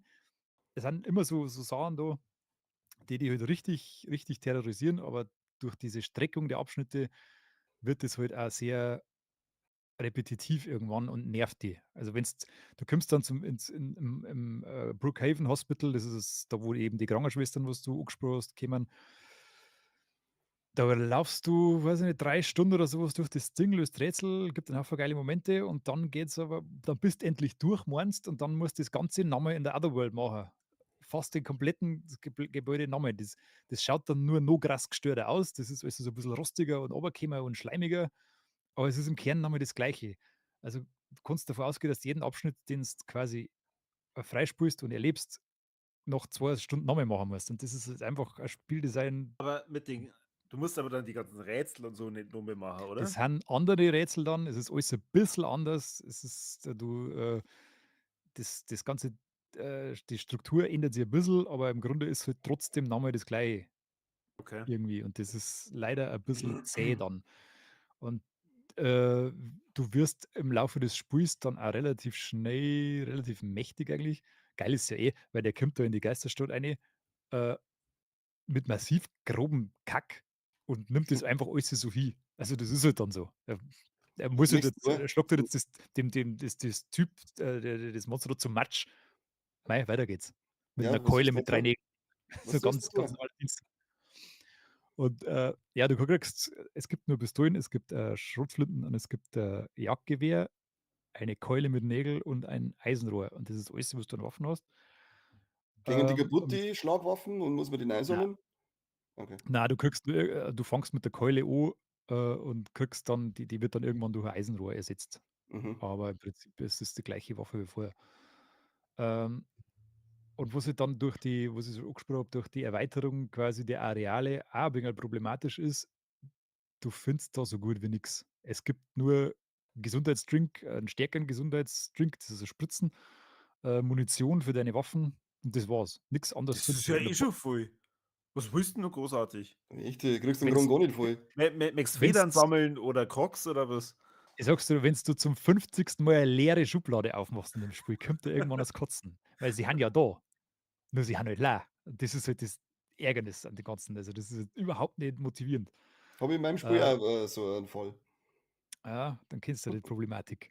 Und dann Sehe. haben sie noch, ein paar so kleine Problemchen, wie zum Beispiel die Hitboxen bei sehende Sachen. Wenn du jetzt zum Beispiel einen Gegenstand aufheben möchtest, musst du so hingehen, so blöd, dann funktioniert's Oh. wieder nicht, dann musst du wieder da hingehen, dann funktioniert, bis du dann mal toll bist. Das ist lästig. Ja, massiv lästig sogar. Und ja, das sind also ein paar so Krankheiten, das jetzt hat.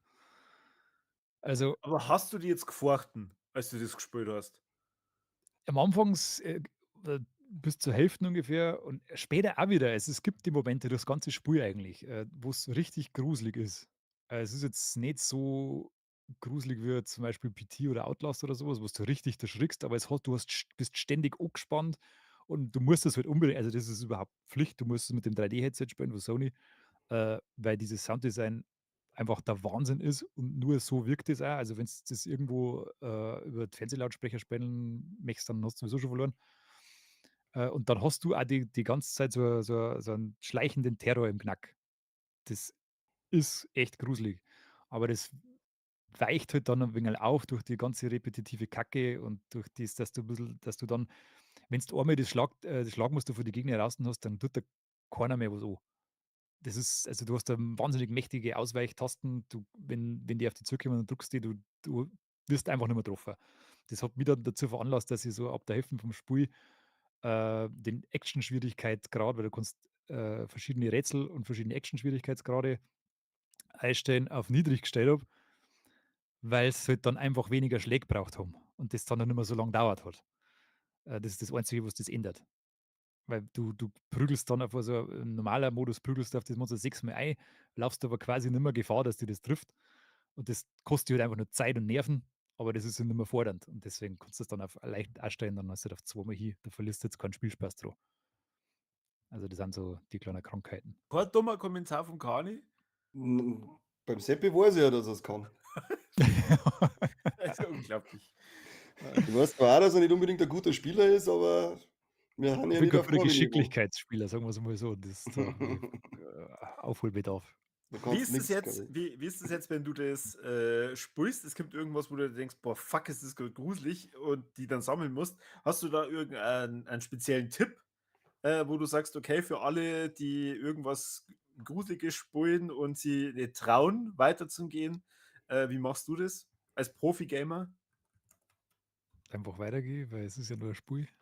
Ja. Okay. Spiel außer du ein Diskzerbrecher und wegschmeißen. Du bist ja nur ein Spiel! Genau. Mir hat ein Spiel besiegt und die brauchen die Disknummer und auf.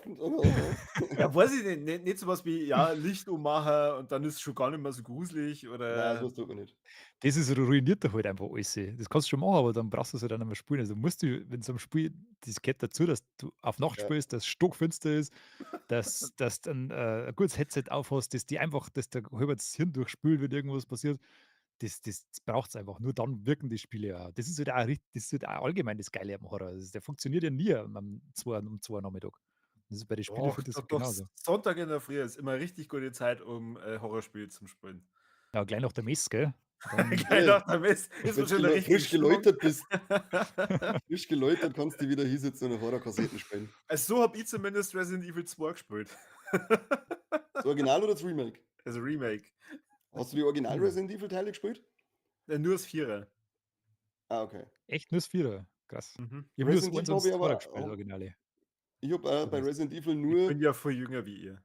als mhm. ihr das Vierer im Original gespielt auf dem Gamecube und vom Einser habe ich auch, ich habe dann mit dem Einser Remake auf dem Gamecube erst angefangen mit Resident Evil. Ich habe es auf der Playstation, habe ich zwar einmal damals mit meinem Kumpel kurz angespielt, aber nie weiter, nie durchgespielt. Ich habe das gespielt, da war ich natürlich viel zu jung und habe das Wie auch immer. gekauft, wie ich viel zu jung war, weil das war wann ist das Geschäft gelandet? 3F-Com oder so was. Das war so 'n ganz weirder Laden. Da War hat's das der, wo Computer jetzt gegeben. das komische Klamottengeschäft ist? Ja, Der da, Dollar oder wo wie der der neue heißt? Stadt noch ja, genau. Das so 'n Das komische kleiner Klamottengeschäft, Schriftzug. das ist geil. Ja, ja, da weiß ich schon. Ja, da war ich auch ab und zu Das drin. Da war habe ich mir damals mein erstes NES-Spiel, Dr. Mario geholt. du hast das Spiel kaufen können und du hast es einmal wieder verkaufen können. Zum Arschpreis einfach. Geil. Du hast dann für 60 € das Spiel abgekauft, dann hast du's durchgespielt, hast es immer gebraucht. Na ja, 'n 10er, 15 höchstens, weil mehr ist Ja, es also nicht wert. mehr als bei wie heißt der? GameStop. GameStop, ja. Ja, jetzt ist er sowieso komplett vorbei mit dem Verkauf eigentlich. Aber jedenfalls hat mir der damals und ich weiß nicht, wie alt das wieder war, 12, hat mir der Resident Evil verkauft auf alle Fälle, der Sack. Wow. Gut gemacht, guter Kerl. Mhm. Obwohl Ist es ja wieder ganz klar ab Kinderspiel. 18 war. Videospiele sind immer für Kinder. Wie Ja, viele Teile alle. von Resident genau, stimmt, das ist ja zum Spielen, das muss ja für Kinder sein. Die haben so Unbedingt. verschwunden, da fällt sich ja ein Komma neben dem, zwischen dem 1 und dem 8. Wie viele Resident Evil Teile habt ihr gespielt? Habt ihr's, alle gespielt oder wie viel habt ihr das gespielt? Das würde mich auch mal interessieren. Also, mir geht der 3er ab, der Mhm, 5er und der 6er. okay. Lass den 6er kannst Also, weglassen getrost. ja, habe ich halt nicht durchgespielt. Den 6er habe ich mal gespielt, aber habe ihn dafür einfach völligen Ja, Schwachsinn gehalten, dann gleich weg wieder damit. rausgelassen. Riesiger Haufen Pupu. Mhm. Riesiger Haufen Pupu. 5er ist cool, wenn's das wirklich im Coop spielst. Das ist zwar kein Horrorspiel nicht, aber, macht zumindest zu zweit Spaß. Ja, und das 3er als Remake sollst du holen, das ist geil. Ja, das haben wir eh schon mal geschmerzt. Das muss ich unbedingt Ja. noch durchwirken. Dauert auch gut 5 Gruselig Stunden oder so. ja, dauert nicht lang. Gruseligster Moment aus den Resident Evil Teile für die? Der Oder, erste schlimmste Teil Momente? wo du durchs Herrenhaus das erste Mal gehst und dann durch den Hausgang hörst du so und dann gehst du weiter und dann siehst du dieses vermaledeite Zombie, wie es dem Typen da an den Kopf abbeißt. Heutzutage in einer Grafik, in der du instant Augenkrebs kriegst. Ich habe das vor einer Zeit einmal Ja, probiert, das ist da war ich eh bei dir. Wahnsinn. Wa auf 'm neuen Monitor halt, wenn du das Ja, spielst, ja. du kannst nimmer Wahnsinn. unterscheiden, was ist die Wand, was ist der Weg. Das ist Das ist alles einfach ein Matsch. Brei. Einfach Brutal. nur Dann sollst du mal irgendwas finden in dem Pixelmatch. Das ist also rich unspielbar, tut mir leid. richtig stark, ja. Corby, welche Teile Aber hast du nun damals war hast das du? wie echt. Ja, Äh, ich wie echt? ich habe tatsächlich viel, viel weniger gespielt. Ich habe nur das 2er und das 4er gespielt. Aha. Und für mich gruseligste Momente, das war eigentlich immer lang beim Vierer gleich am Anfang, aber das Zweier hat mir schon ordentlich die Eier rasiert. Und da muss ich sagen, eigentlich jedes Mal, wenn mich dieser Arschlochtyp da verfolgt hat, Der das Nemesis. Hm. na, das ist nicht der Nemesis in, Part 2. Also beim zweiten, ja, Ja. wie heißt er denn? Aber ich weiß, allein schon, wenn's die ganze Zeit also seine scheiß Schritte schon wieder hörst. Ja, und auf Ja. Hab einmal ist ich der schon halt wieder dann gelangt. da und da vor allem, der verfolgt die ja so extrem hartnäckig. Dann bricht er mal wieder durch 'ne Wand, denkst du: „Mann ey, ich war Hart doch eh jetzt! schneller.“ Boah, Wisst ihr, fuck. dass denen immer die gleichen, also nicht in jedem Spieldurchlauf gleich kommt? Ja, ja, Bei mir ist er der zum Mann Beispiel im nie durch die Wand gekommen. Okay. Beim anderen Wand dafür schon. Also, war nicht immer hundertprozentig gleich. Ich weiß aber nicht, an was das liegt, wie du das triggern kannst dann. Ja, und ansonsten halt wirklich alle, Jumpscare-Momente. Ich hasse so was. Das ist einfach scheiße. Mr. X hat er Ich liebe geheißen, der das. Gegner aus Resident Evil 2. Ah, Mr. X, ja, Ah. stimmt. Dankeschön. Bitte schön, Corby, bitte schön. Wie schaut's denn bei dir aus, Kali? Du hast alles schon gespielt und du findest nie Äh, was gruselig, weil du ein Mann weil bist? ich bin einfach der abgefuckteste, härte Motherfucker, der im ganzen Gaming-Universum unterwegs ist. Ich habe im Fernseher angespuckt und gesagt: „Soll ich mich fürchten? Du fürchtest dich von mir, du fürchtest dich von mir“, habe ich gesagt. Äh, Mir fallen eigentlich nur die ganzen Spin-off-Sachen. Also, ich habe jetzt erst das Code Veronica X gespielt, und dann fallen mir jetzt nur diese Outbreak und Revelations-Teile. Gut, da gibt's ja dann, glaube ich, auch so Third-Person-Shooter Multiplayer-Ding, die können wir mal Sogar am ordentlich Handy. feiern. Ja, die werde ich getrost auslassen. Ja, meine krasseste Erinnerung ist, glaube ich, beim Remake vom ersten Teil, wenn die scheiß Hund durch die Scheiben durchspringen. Oh ja, Da bin stimmt, das ist ja krass. das war nämlich damals in so 'ner Zeit, wo ich, unten im Wohnzimmer dann da war nämlich der größere Fernseher, da habe ich dann meinen Gamecube anstecken dürfen und dann sitzt du halt so vorm Fernseher dort und spielst du so: „Boah, leck, der Controller ist geflogen, gut, dass der Kabel damals gehabt haben, jetzt ist er nicht irgendwo an den Wind gescheppert.“ Also, so erschrocken bin ich, glaube ich, nur wieder bei Outlast. Mhm. Verdammte Aber ich bin jetzt Outlast. das ist echt die Hölle, Outlast. Also, ich bin jetzt echt gespannt, wie's mit Resident Evil weitergeht. Ich hoffe, dass sie nicht wieder den Fehler machen wie nach Teil 4 in so 'ne Richtung, Bolzerei, weil ich finde jetzt der Teil 8 Village war nur so 'ne gute Waage zwischen viel Schießen und trotzdem noch viel Horror, aber es hat schon stark in Richtung zu viel Schießen, sich geneigt. Also, Ich habe ein bisschen Angst, ja. deswegen hoffe ich, dass sie sich an dem DLC vom 8 orientieren, weil der war richtig gut und er hat sogar 'ne richtig emotionale Geschichte erzählt gehabt für Resident Evil. Also, Ihr müsst da doch nicht immer so viel Angst haben. Mein Gott. ja, da habe ich schon Angst, da habe ich schon Angst. Resident Evil ist übrigens mit ganzen 2 Plätzen in dieser Top 10 vertreten. Und Mhm, zwar einmal Platz 8, da ist Resident Evil 2, das mhm, Remake.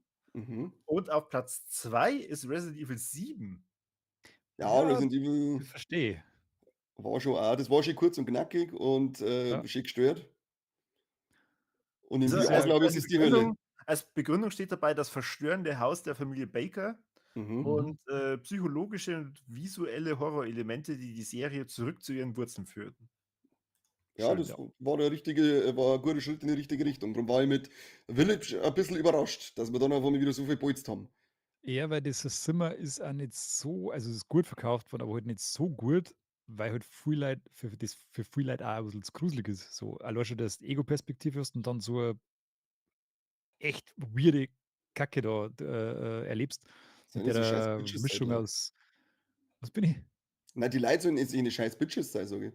So, Du bist aber auch eine, das Boah, passt schon. leck, Seppi fühlt sich Mhm. grad angegriffen. Was bin Ja, ich? schon. einfach so random einfach rausgeschissen. Ja, Logo, Na, Bitch. es ist ja schon fast 'ne Texas Chainsaw Massacre Familie. Das hat ja schon dieses Niveau, wenn du da am Tisch sitzt mit den verdammten Freaks. Das Ja, ist, Happy Family. glaube ich, kann nicht jeder so leicht ertragen und deswegen, glaube ich, ist das auch nicht für jeden was, und das ist wahrscheinlich mit der Grund, warum's dann mit dem Achter wieder 'n bisschen so, ja, so 'n bisschen Horror-B-Movie-mäßig werden, würde ich fast sagen, Ja, wo alles entweder mache dabei ich ein ist. gescheites Horrorspiel oder ich mache halt einen Scheißdreck. Ja, das ist ja das. Auch Und Teil Resident 8 Evil hat war sich ja nur immer ein schon bisschen so die Waage grenzwertig. gehalten. Ja, storymäßig vor allem. Ja, Gut, gut, Ich finde es wir so haben geil, ja der Ethan, oder heißt der Charakter von Resident Evil 7 und 8, ja, seine Hände, wie die ganze Zeit, die werden in einer Tour verstümmelt, da wird wieder was durchgehauen und abgeschnien und was weiß ich und danach klettert er wieder. ja. wir haben ja nicht mal ganz so lang. Deswegen würde ich jetzt vielleicht nur in ein bisschen andere Richtung gehen, nicht die ganze Zeit über Resident Evil reden, außer Ja, dass ich ich habe schon. jetzt gleich, Alter, du, ich habe nur Resident Evil Content dabei. Nein, Ich ich spiele ja aktuell bin gerade Alone in the Dark Remake. Oder ist es ein Oh, Remake oder ist es ein Reboot? Ich bin mir jetzt gar nicht so sicher. Reboot, glaube ich, ist, oder? Ja. Ich habe jetzt das kannst du ja, zweimal durchspielen, einmal mit der Emily und einmal mit dem Sänger von die Cranberries. Ich weiß jetzt nicht mehr, wie der heißt, der Detective. Der Der Sänger von den David, Cranberries. ja, aber er heißt irgendwie Cranberry oder so, ich weiß nicht mehr genau. Er ist auf alle vom David Harbour gespielt worden. Und ich habe es jetzt erst mit dem David Harbour Charakter, mit dem Detective praktisch durchgespielt. Da hast du dann Edward einmal Carnby heißt der. Carnby, genau, sage ich ja Cranberry. Ähm, wenn du dann auch wirklich überall suchst und schaust, habe jetzt es sind 5 Kapitel, die habe ich jetzt auf 9,5 Stunden mit ihm durchgespielt. Du kannst es aber nochmal dann durchspielen mit der anderen, mit der Emily. Das werde ich jetzt nochmal schnell machen, weil neues Spiel Plus, die ganzen Sammelgegenstände sind dabei. Also gehe davon aus, dass man das auf 5 Stunden durchgespielt haben kann. Es ist, ich finde es ziemlich cool. Man merkt aber, dass es halt auch, dass da an manchen Ecken ein bisschen gespart worden ist. Es ist ab und zu, grafisch ist es ab und zu ein wenig so, die Kämpfe sind, also in die Kämpfe hätte viel mehr Energie eingesteckt werden müssen, vor allem wenn die mal ein paar Viecher auf einmal angreifen. Du kannst dich nicht wirklich wehren, du hast was zum Zuhauen, darum habe ich vorher gefragt, ob die Dinger bei Silent Hill zerbrechen, weil deine Schlagwaffen gehen kaputt bei Alone in the Dark. Mhm. Wenn da halt einmal 2, 3 auf einmal da sind, dann hast du eigentlich keine Chance mehr. Wenn du nicht irgendwo hinlaufen kannst, dann kannst du einen Controller weglegen und kannst gleich gleich Spielstand laden, weil du einfach nicht mehr rauskommen wirst. Weil du hast am Ende, sage ich jetzt mal, hast du Pistolen, eine Schrotflinten, eine Leuchtpistole und ein Maschinengewehr. Die Zeit, wo du kannst jetzt 6 Schüsse mit der Pistole, die Nachladezeit ist so ziemlich die längste Zeit, die ich jemals in einem Spiel gehabt habe. Wenn du dann auf das Viech 6-mal schießt und es verreckt nicht und du möchtest davor laufen, was erst einmal gut ist, dass du davor laufst und lädst dann nach, dann laufst du halt nicht mehr, sondern dann gehst du gemütlich und lädst nach. Und die Viecher sind halt sauschnell. Also da ist irgendwie das Balancing, finde ich, ganz grausam gewesen. Es ist zwar immer nur so, dass das schon geht, weil die Situationen, wo es einfach wirklich hinauskommst, sind selten. Aber wenn sie mal da sind, da hätte man das ein bisschen besser ausbalancieren können, die ganze Sache. Ansonsten coole Figuren, coole Geschichte. Es ist auch so ein Psychotrip, wo du nicht weißt, was ist real, wo bin ich jetzt gerade, bin ich jetzt in einer Traumwelt, bin ich in seinem Kopf drin, ist meine Figur jetzt verrückt? Da bin ich jetzt auch schon gespannt, wie die zweite, ob sie die Geschichte beim zweiten Mal durchspielen mit der Emily, was die alles erlebt, ob das dann das Gleiche ist, gerade mit ihr, oder ob sie es unterscheidet. Und es gibt 4 verschiedene Enden anscheinend, die man freischalten kann. Aber ja, im Großen und Ganzen macht Spaß für das, dass man es zweimal durchspielt auf 16 Stunden. Das schätze ich jetzt einfach mal pauschal. Bist gut unterhalten. Das kann man sich auf alle Fälle holen. Ist aber, glaube ich, auch ziemlich unterm Radar geflogen und hat sich nicht so toll verkauft, was ich mitgekriegt habe. Was ich schade finde, weil das war auf alle Fälle sehr geil zum Ausbauen. Die Figuren sind irre, die Geschichten, die man rundum findet zum Lesen, die habe ich da, also du findest einen Haufen Zettel, darum habe ich auch, sag ich jetzt mal, 1,5 Stunden gespielt, weil ich halt die alle gelesen habe. Deswegen bist anders wirklich mit 5 Stunden wahrscheinlich fertig, wenn du Do Here Rush bei New Game Plus. Aber ja, wer das noch nicht gespielt hat, kann ich nur empfehlen, ist ein nettes Ding für zwischendrin. Mit Kopfhörer auch sehr unangenehme Situationen, was du mal ein bisschen erschrickst und dir Toten in die Bauchhöhle aufschießen. Aber also die Soundkulisse im Ganzen ist ja ziemlich geil, aber das wird mit der Zeit weniger. Also das ist irgendwie so, die erste Hälfte sind ein paar Scare-Jumps und krasse Dinger, wo es die wirklich richtig reißt, aber das ist mit der Zeit dann weniger geworden. Aber ansonsten ist die Soundkulisse ziemlich geil. Vor allem bist du halt dann auch irgendwann einmal in einem Gebiet mit Schnee eingesetzt mal und da hörst du halt im Hintergrund die ganzen Eisschalen knacken und so. Das ist ein ziemlich geiles Ambiente auf alle Fälle. Also holt euch mal Alone in the Dark, kann man sich ein bisschen fürchten. Schön, schön. Gut, Corby, schön, dass du eingeschrieben hast, dass das Sänger von Cranberries eine Frau war. Das weiß ich schon. Okay. Schäm die. Die Frau ist tot. Ja, ich weiß schon. Ja. Ich wollte dir hiermit jetzt gerade nochmal ein kleines Denkmal setzen. Ich habe doch vorhin über Alien Isolation geredet, oder? Ja. Mhm. Ich habe eigentlich nur Gutes über dieses Spiel gehört. Und Dann das hast du ist den da Lügen gekriegt. tatsächlich in der Top 10 auf Platz 4. Wow. Hast du die Top 10 aus der gleichen Quelle, wo du den Titel für Ja, ja, Spider-Man 4 her hast? ganz genau, ja. Mhm. Ja, Spieler Alien Isolation muss Spieler ich nicht muss zu viel Zeit sich dazu vor dem verlieren für das. unaufhaltsamen Alien verstecken, was permanenten Stress erzeugt. Ist es Das so? ist ungefähr 3 Stunden oder so was geil, richtig Ja, geil. Und dann den letzten 14 Stunden, die dann noch kämen, langweilig ohne Ende. eh, 14 Voll Stunden. beschissen. knappe Das 20 dauert viel Stunden zu lang. steckst du rein. Ja. Also, das ist so, wenn das soll nach 5 Stunden vorbei sein, dann war das mega geil. Aber nein, die haben ja gemeint, sie müssen da jetzt ein episches Meisterwerk draus machen und dann vergeht der komplette die Angst, die du vor dem Alien hast, vor dem einer, das ja immer irgendwo ist halt irgendwann flöten, weil da erwischst du zweimal, dann erschrickst du ja nicht mehr und dann machst du immer wieder das Gleiche und dann hat sich der ganze Chaos. Das ist schade, ehrlich schade. Bin gespannt, es Ach ist ja so, zweites angekündigt jetzt. das heißt, du gehst einen Gang entlang und an irgendeinem Punkt erwischst sie und dann weißt du, okay, da kommt's, also geh irgendwie einen Nein, nein, anderen das Weg. ist kommt immer unterschiedlich. Also, es ist halt auch auf der Station und sucht die halt mehr oder weniger. Und du weißt Aha, aber auch nicht so richtig, wo das ist und du hörst es halt dann immer mal wieder und es gibt dann auch mal irgendwie so Scanner oder so irgendwann einmal und du musst halt schauen, dass du da irgendwie durchkommst. Du kannst dich nicht groß wehren. Also, du hast okay. vielleicht mal so eine Art Feuerlöscher, wo du das mal auf Distanz halten kannst. Also, an und für sich schon geil, weil halt das tatsächlich ist, wie wenn ein Alien da war. Du hast halt einfach keine Chance. Aber Ich das schon. ist so schnell dann also fad und verliert so schnell seinen Reiz, das ist bitter. Das wäre perfekte Überleitung mit Alien, zu einem Erlebnis, das ich gehabt habe mit weil ihr habt's ja gesagt, wir sollen ein paar Spiele mitnehmen, wo wir schon mal irgendwie Angst gehabt haben oder so. Macht sich jetzt bitte nicht lustig. Ich habe, ein Mario Bros. 3 auf dem NES gespielt und da bin ich gestorben im Geisterschloss damals. Na, ich habe, weil ich nicht genau weiß, wo was jetzt genau war, habe ich Fallout 3 und 4 einfach mal mitgebracht. Mhm. Weil da gibt's einige Passagen, wo ich mir gedacht habe: „Fuck, ey, wo bin ich denn da jetzt gerade?“ Und bei Fallout 3, ich weiß nicht, ob's da DLC-Content war, aber da bist du auch einmal entführt worden von Aliens. Und dann, allein schon, äh, da kannst du ja bei Fallout, immer so Tagebücher finden oder halt, Aufnahmen von irgendwelchen Personen. Ich glaube, das war insgesamt 'ne 1/2 Stunde Hörspielspaß, was du da noch gehabt hast. Gepaart natürlich von dem, dass du von diesen Drecks-Aliens dann auch noch verfolgt worden bist. Und, also wirklich irre, aber allgemein bei Fallout, da hast du ja immer die Untergrundwelt, wo ja die Ghule dann erleben und da stirbst halt teilweise auch, wenn du da gar nichts siehst und dann da durchgehst und dann wirst wieder mal von irgendeiner Kakerlake angegriffen, oder halt dann von eben ein Ghoul und ich habe das immer gehasst. Immer, wenn es irgendwie geheißen hat: „Okay, Nebenmission, Untergrund“, habe ich mir gedacht: „Oh na, oh na.“ Nicht schon wieder.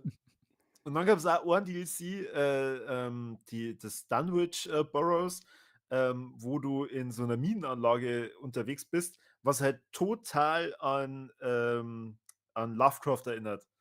Also, an diese mit Kultisten und die verehren dann so, was Ähnliches wie 'n Cthulhu und das ist total irre. Also, Fallout ist was, da kannst du so viel Spaß drin haben und die Das ist gleichzeitig so. ja zu Tode gruseln, dass ganz aus ist. Wahnsinn. Die waren wirklich geil. Aber umso mehr schade ist halt, dass sie mit Starfield jetzt so 'n Rotz abgeliefert haben, weil da sind halt genau die Geschichten nicht mehr so schön. Das kannst du voll vergessen. Das ist nur langweilig. Aber die alte Fallout wirklich geil. Kann ich Wo mich nur totgruselt hat, war beipflichten. damals als Kind bei Doom, diese geile, schlechte Bei 3D-Grafik. Doom. Aber ich war halt ich kann dir nicht sagen, wie alt, also ich war halt einfach viel, viel zu jung und der Bub vom damaligen Schulfreund, Flo, sollst du jemals reinschauen, der hat das Doom mal gehabt und wir haben uns halt dann als junge Buben, das war halt, was weiß ich, 1. Klasse oder so, haben wir uns als junge kleine Buben da hingesetzt und haben Doom gespielt. Das war an sich auch nicht schlimm zum Spielen, aber dieses Auseinanderplatzen und dann diese Fleischbatzen und die Skelette und ich habe bei dem damals übernachtet und ich habe so sehende Albträume gehabt, dass ich in der Nacht schreiend aufgewacht bin. Und dann hat mich meine Mama in der Mitte in der Nacht hat mich dann holen müssen, weil ich voll die Panikattacken und voll die Angst gekriegt habe. Also Doom hat mich damals fertig gemacht. Oh, leck. Das war meine schlimmste Kindheitserinnerung, was ich mit Horrorspielen gehabt habe. Wie alt warst du da? Ich kann es dir nicht mehr sagen, weil wie alt ist man in der ersten Klasse? Eda, was geht denn ab? Ja, wir haben halt gesehen, dass der das 6, hat. 7, irgendwie so Ja, was. irgendwie so Mhm. war ich da. Erste, zweite Klasse umeinander. Wir haben halt das gesehen, dass der das hat, und dann haben wir geschaut, wie wir da hinkommen, und dann haben wir es halt heimlich gespielt. Und es war keine kluge Entscheidung von uns. Gott, War da so haben wir besser als wir ein Ding an Super Nintendo wieder angeschaltet haben, haben wir Zombies Ate My Neighbors gespielt. Das ist nämlich ein Ah ja, Horrorspiel für Kinder. Das ist schön. Das hat das ist Spaß echt gemacht. klasse. Also, habt ihr so ein Top-Horrorspiel, was ihr sagt, das wird für immer mein absolutes Top-Horrorspiel sein? Da habe ich halt den ähm, ganzen Tag schon überlegt. Komm, ich also, fange mal an. ja, Top-Horrorspiel, also ist definitiv PT, aber es ist Mhm. ja an und für sich kein richtiges Spiel. Ist ja wurscht. Ich habe was dabei, da habe ich, glaube ich, auch schon mit drüber geredet und ich weiß aber nicht, ob im Talkthrough. ich habe Call of Cthulhu gespielt. Mhm. Und da spielst du ja diese, wie heißt die Stadt Endsmith Geschichte? Ich glaube schon, irgendwas mit Smith auf alle Fälle, meine ich. Und das ist im Prinzip einfach die Story nochmal ein bisschen gespickt mit halt dann zeitlichen Rückblenden und so, die du halt dann ausspielst. Da wirst du dann teilweise von richtig krassen Monstern verfolgt. Und das ist auch so ein Ding, das habe ich dann immer Sonntag in der Früh gespielt, weil ich wollte es unbedingt durchspielen, aber ich habe teilweise halt nicht gewusst, was mich erwartet. Und habe mir dann gedacht, na, du spielst jetzt mal nicht in der Nacht. Du spielst einfach immer vormittags. Und ich habe das dann auch 6-mal insgesamt, habe ich das Ende dann durchgespielt, dass ich halt dann alle Enden sehe. Und dann kommt natürlich fast jedes Mal am Ende der Cthulhu. Und boah, fuck, also, das sind so Guilty Pleasures, wo ich dann sage, okay, das ist sowohl Horror als halt einfach dieses Lovecraft-Feeling, was ich richtig cool finde. Das hätte mich auch immer interessiert. Das hat ja gar nicht so schlechte Bewertungen gekriegt, das Ding, aber ich habe es leider bisher noch nicht gespielt. Das ist echt Das, cool. Es ist halt teilweise gaukelt es dir vor, dass es halt eher so ein Detektivspiel ist, aber du driftest halt ganz schnell wieder ab in dieses Horrorelement. mhm. Und natürlich ist das sehr psychedelisch, aber wie schon gesagt, ich war da sehr, sehr gut unterhalten. Es dauert ja nicht so lang. Das Es mag hat ich. mich jetzt gerade voll überrascht, dass ihr gesagt habt, dass Alien da so lang dauert, weil ich jetzt auch Viel zu lang. gedacht, okay, dass Alien wahrscheinlich 3 Stunden dauert und dann ist aber gar. Na, Das da ist kämen dann noch so einfach zwei. blöde Roboter dazu, dann wird es halt Oh ein bisschen ein Gott, hör mal Schlaf. auf. Ja. Mein bestes Horror-Game ever wird für immer Eternal Darkness bleiben auf dem Gamecube damals. Das ist, also das hat mich damals Vollgas überfahren, das Spiel. Das war Wahnsinn, wenn du diese Zusatzleiste für deine Psyche, die du da Code hast und du spielst dann einmal deine Vorfahren aus verschiedenen Zeitepochen, wie sie die ganze Geschichte dann zusammensetzt zum Schluss. Das ist so geil gewesen. Und halt je mehr, dass du von den Figuren, von den bösen Wesen, sag ich mal, sechst, dein Charakter kann das halt nicht verarbeiten. Das ist so das Thema, was der Seppi vorher gesagt hat bei Silent Hill 2. Er sagt das Wesen und denkt sich, ja, okay, schlage ich zusammen. So wie in Thüringen, wenn es da mit Migrationshintergrund sind. Und hier ist es halt so, die wissen das nicht. Ja, so ist es in Thüringen, Leute. So ist es da einfach. Da muss man da mal aufpassen. Die sind nicht so gebildet. Die sind nicht so gebildet wie bei uns. Auf alle Fälle können die Figuren das halt nicht verarbeiten und dann drehen sie halt durch. Und dann verzirkt sich halt immer so der Bildschirm irgendwann ein bisschen und dann laufen auf einmal Käfer über den Bildschirm. Beim ersten Mal bin ich aufgestanden und bin so hingegangen und gesagt, was ist denn da? Dabei habe ich dann festgestellt, das ist ja da drinnen. Dann kriegst du auf einmal, je weniger, dass du nur bei Verstand bist, dann kriegst du auf einmal Visionen von deiner Figur, wie es mit aufgeschlitzte Pulsadern in der Badwanne liegt, wie sie sich aufhängt oder sonst irgendwie umgebracht hat. Also das war echt mega geil. Cooles Gegnerdesign, coole Rätsel drinnen gewesen, zumindest von meiner Erinnerung von damals noch, es ist auch schon wieder fast 20 Jahre. Ähm, und ich darf mir immer noch so sehr wünschen, dass es endlich mal eine Fortsetzung kriegt. Das war mal was in Arbeit, habe ich gelesen gehabt, aber das ist dann wieder eingestellt worden, weil es vorangegangen ist. Aber ich kann Ja, das ist jedem nur bitter. empfehlen, wer irgendwie Zugang hat zu dem Spiel Eternal Darkness, unbedingt nachholen. Das ist wirklich eines der allerbesten Horrorspiele, die ich jemals gespielt habe. Das kann natürlich mit jetzigen Standards nicht mehr mithalten, weil ich habe natürlich auch überlegt, eigentlich müsste es selbst sagen wie Dead Space oder Luigi's Mansion 3, so die richtigen Burner. Aber mir hat Dead Space damals richtig die Eier rasiert und Ja, richtige Schockmomente und jetzt mit dem Remake, das werde ich jetzt dann mal ausprobieren, weil es auch nochmal richtig brutal sein. Aber nichts hat mich wirklich so überfahren wie damals Eternal Darkness, weil da wirklich alles komplett in sich stimmig war. Super. Seppi, jetzt Keine sag du noch. Ahnung. Ja, dass du das ist keine auch Ahnung hast, wirklich, ist das uns schon klar. das verstehe ich bis heute nicht, weil das war so ein guter Remake-Kandidat eigentlich, weil irgendwie hat das Voll. jeder so im Hinterkopf und Ja, viele haben es einfach nie gespielt, aber jeder kennt es und jeder mehr es, aber keiner macht's. Das ist bitter. weil es alles Arschgeigen sind. Genau, Ja, richtig. Das System, gell? mei, ich Scheiß habe halt, System. ich bin halt geprägt vom Resident Evil 1, weil da war einfach noch so klar war. Habe dann aber eigentlich Silent Hill 2 als mein Lieblingshorrorspiel immer gesehen, die Mhm. letzten 20 Jahre.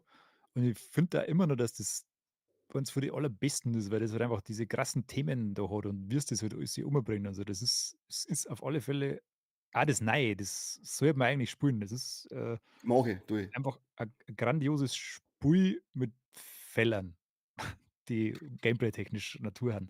Aber ja, es ist eigentlich ist Silent Hill 2. Ja, okay. Darfst du sein? Mhm.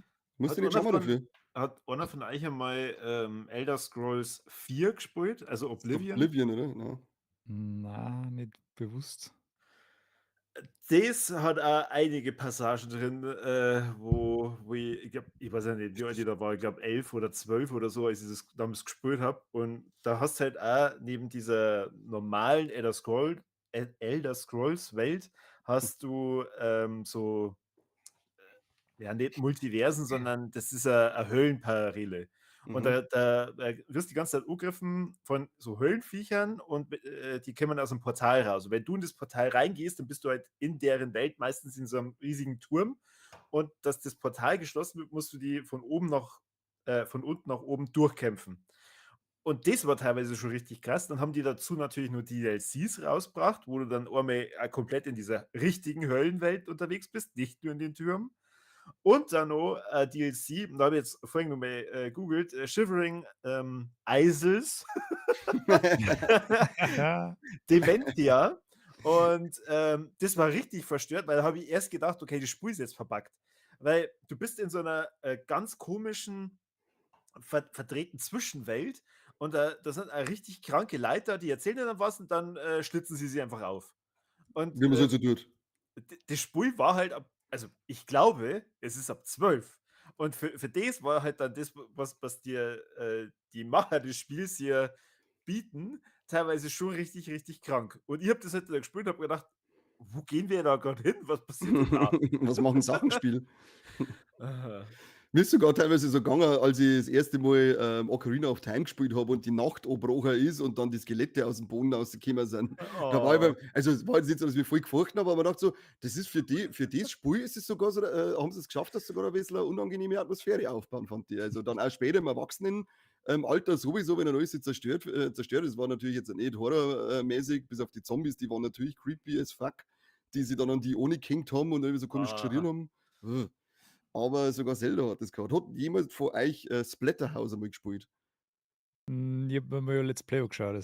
Schaut so geil aus. Bombengeil. Also Splatterhouse auf der PlayStation 3, ich weiß gar nicht, ob man's ob das nur indiziert ist oder verboten bei uns, keine Ahnung. Wenn, dann ist es total lächerlich, aber das ist ein Spaßspiel sondergleichen. Riesige Dämonenfrösche, denen ist Faust beim Final Kill haust du einer Faust ins Arschloch und ziehst einen Darm aus und so 'n Mist. Also, es ist nur übertrieben. Du hast so Dämonenmasken auf und die unterhält sich dann auch mit dem Protagonisten und die kommt halt dann auch auf so 'n Scheiß so, dass der Protagonist meint, er ist ein guter Braver und dann sagt er so: „Ach so, ja, okay, du bist also brav. Was war denn mit dem besoffenen Tussi auf der Party? Du weißt genau, dass in deine Gedanken reinschauen.“ Halt dein Maul jetzt!“ Und es ist, wie gesagt, es ist nur blutig ohne Ende. Es fliegen Körperteile, es spritzt Blut. Es ist ein geiler Metal-Soundtrack. Durch das Spiel bin ich zum Beispiel auf Five Finger Death Punch gekommen Ah. und ultra geil. Also Splatterhouse kann ich nur empfehlen, dass man es mal spielt. Ich hätte zwar jetzt noch Bock gehabt, dass man Szene Sound vielleicht wie Little Nightmares oder auch dieses verbotene Spiel von Rockstar anspricht. Aber uns geht jetzt leider Zeit aus. Wir haben gerade noch 2 Minuten Zeit. Wir sehen uns auf alle Fälle um 20:30 Uhr zu unserem Halloween-Special. Wir sagen schon mal vielen Dank, dass ihr dabei wart bei unserem Oktober Talkthrough Horror Special. Game Releases für nächstes Jahr werden wir euch nicht erzählen. Es kauft euch auf alle Fälle Mario und Luigi Brothership. Das kommt nächstes Jahr, alles andere ist scheiße. Und wie gesagt, wir sehen uns jetzt gleich wieder beim Halloween Special mit verrückten Zufällen. Eine So. Filmreihe mit verrückten Zufällen. Oh, Ja, Mann, das wird spoiler doch ganz nicht toll. so. Es ist im Mein Text Gott. auch schon gestanden, du Fotzenhobel. Oh Gott. So,